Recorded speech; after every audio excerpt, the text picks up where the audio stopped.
سلاوتان لێبێ من دالی علی ئەیەس ئەندازیاری کشتتوکاڵی لە هۆبەی باخچەکانی وڵوبە سەر بە بڕێوەدایەتی باخچەکانی سلێمانی. ئەمڕۆ باسی دەوەنێکەکەین ناوی شمشارە.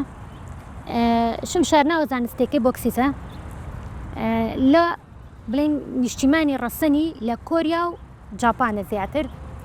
ئێمەش لێرە زۆر بەکارهێنین لەبەرەوەی لەگەڵ کەش و هەوا ئێمە زۆر ئەگونجێت.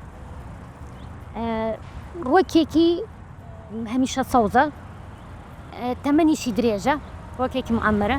دوو جۆری هەیە، جۆرێکیان گەڵایەکی سەوزی بریقەیاری جوانە، جۆرێکیشیان ئەمە پێوترێ موبەرقەش کە دوو ڕەنگە، زەرد و سەوزە. بەڵام ئەمە زیاتر ڕەنگە سەوزە سادەکی زۆر بەکارهێنین لەبەرەوەی بەرگری و خۆراگری زیاترە. زیاتر ئێمە خۆمان ئەوە لە زیاکردنە زیاتر زیاکەین. وەکو ئاودانیش شمشار حەزی لە ئاڵە، حەزی لە بەرهەتاو نییە، ئەبێ لە شوێنێکا بێت سێبەر بێ. عنی بۆ نمونە لەژێر سێبەری دارا بەکاری بێنی، ئەو گەڵەشی کە بووی بەکارێنی پتمۆز بێت زیاتر باشترە.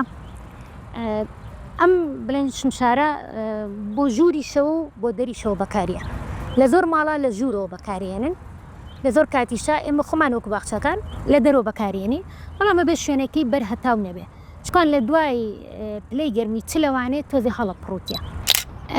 ئەم دەوەنە ئێمە بە ڕێگی قەڵەم زیایەکەی لە مانگیانزەیە بڵێن ئەو دایکانی کە هەمانە لقەکانی کە تەمەنیان لە 1 ساڵ زیاتر بێوەچی تازە بێ یان زۆر کۆن نەبێ، ئێمە لقی لێ وەرەگرین کە لێ وەرەگرین بە شێوەی قەڵەم زیایەکەی. قەڵەمەکان لە 5 تا 15 سانتیمەتر سێ گۆبکەی پێوە بێ لە ناو بێتی پلاستیکیە. ئێمە هۆرمۆنی ڕێگی لێ دەدرێ و بە شێوی زانستی خۆمان قەڵەمەکەی لێ ئەگرین. کە قەڵەمەکەیمان لێگرت دوای 3 مانگ بۆ 4 مانگ شمشار لەبەرەوەی گەشەی زۆر خاوە، زۆر جارەگاتە 4 مانگ، دوای 4 مانگیش ئینجا ڕێگەکە کە ڕێگی کرد بە شێوەکانی تر ئەکەینە ناو کیسەوانی لەگەڵ پتمۆس و قومات تێکەڵیەکەی لە کیسە لە ناو بێتی پلاستیکیا دایانین تا خۆی ئەگرێ، دوای سەترێک ئیهێنینە دەرەوانێ لە خانەدایانین، بەڵام شوێنەکەی بێت سێبەر بێ.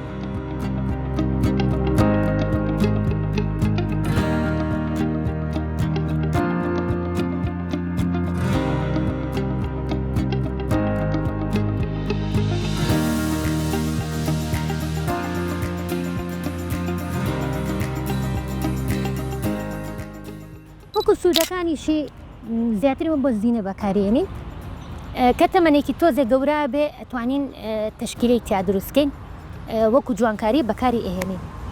شمشاد لەبەرەوەی ڕۆکێکی هەمیشە سەوزە، زۆربەی کات لە نەخۆشیەکانەوە دوورە.